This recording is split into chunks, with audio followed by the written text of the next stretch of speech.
A vegan diet consists of eating only plant-based foods. Vegans do not consume any animal products, land or sea, such as meat, cheese, milk, eggs, or honey. Some pros of a vegan diet is that it helps with weight loss because you're not consuming meat or fattening dairy products. It's proven to reduce risks of illnesses such as diabetes, cardiovascular disease, obesity, high blood pressure, high cholesterol, and certain kinds of cancers. Because vegan diets are low in saturated fats, vegans are also less prone to obesity and have lower blood pressure and lower cholesterol. Because you're consuming more fruits and vegetables, you are also getting more antioxidants and phytochemicals from plants. It is also environmentally sustainable. It takes approximately 1,600 gallons of water to produce a single pound of beef. Imagine all the water that would be saved if we cut down on meat production. Vegan diets are often high in fiber from fruits and veggies that are being consumed, and since our health begins in our gut, it is important to have a smooth running digestive tract. It also can improve skin health because dairy contains hormones that can cause acne. Eating animals that have been given hormones to speed growth means that these hormones go into our bodies. This can disrupt the natural balance of our estrogen and testosterone, and some of the hormones given to the animals have been shown to cause tumor growth in humans.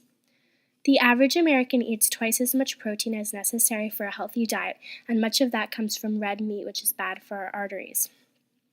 The best forms of protein for our bodies come from nuts, beans, lentils, quinoa, chia seeds, hemp seeds, and tofu. It is recommended to have about 0.8 grams of protein per kilogram of body weight.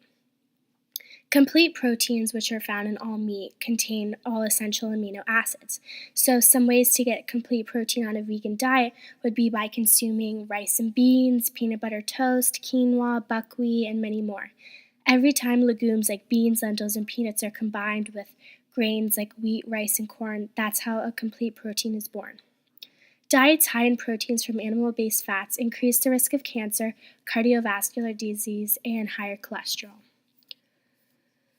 Some cons of a vegan diet is that supplements may be needed in order to ensure that you're obtaining essential nutrients, but if you're eating a well-balanced diet, it shouldn't be a problem.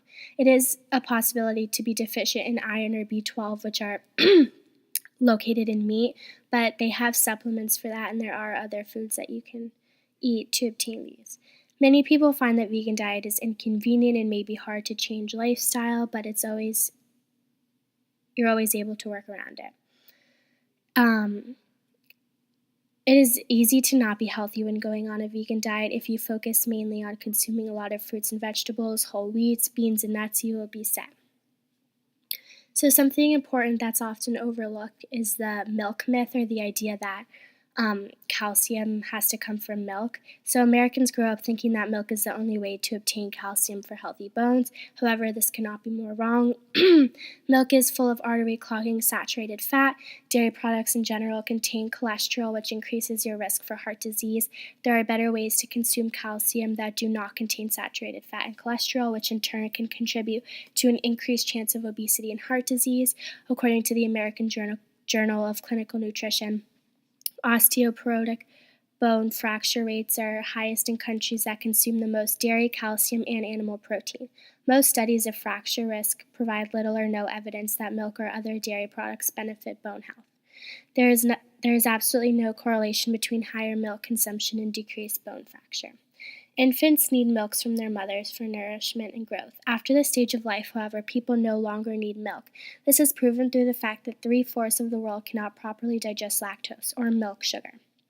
Since there is such a high demand for dairy, especially in Western culture, cows are pushed far beyond what their bodies are supposed to be able to do. In order to keep up with the demand, they are fed growth hormones so they can produce enough milk. The baby cows are often even killed off because farmers of dairy cows do not want to waste any of the milk on the babies and want to give it all to humans. After all, if it's not your mom, it's not your milk. Now I'm going to interview my roommate Jules, who is a vegan herself, and just ask her some questions. So first off, how do you afford a vegan diet? Because a lot of people think that it's so expensive and not affordable for everyone. Well, I mean, if you're not buying all the processed vegan foods, like the cheeses, I mean, some milks are expensive, but if you're just eating the staples like rice, dried beans are less expensive than canned beans. really like a lot of vegetables you could find, especially if you're getting them like locally. It could be like easier to find cheaper vegetables. Um, I mean, if you're eating processed foods mostly, like it's gonna add up. But there are easy ways to make a vegan diet affordable. So yeah.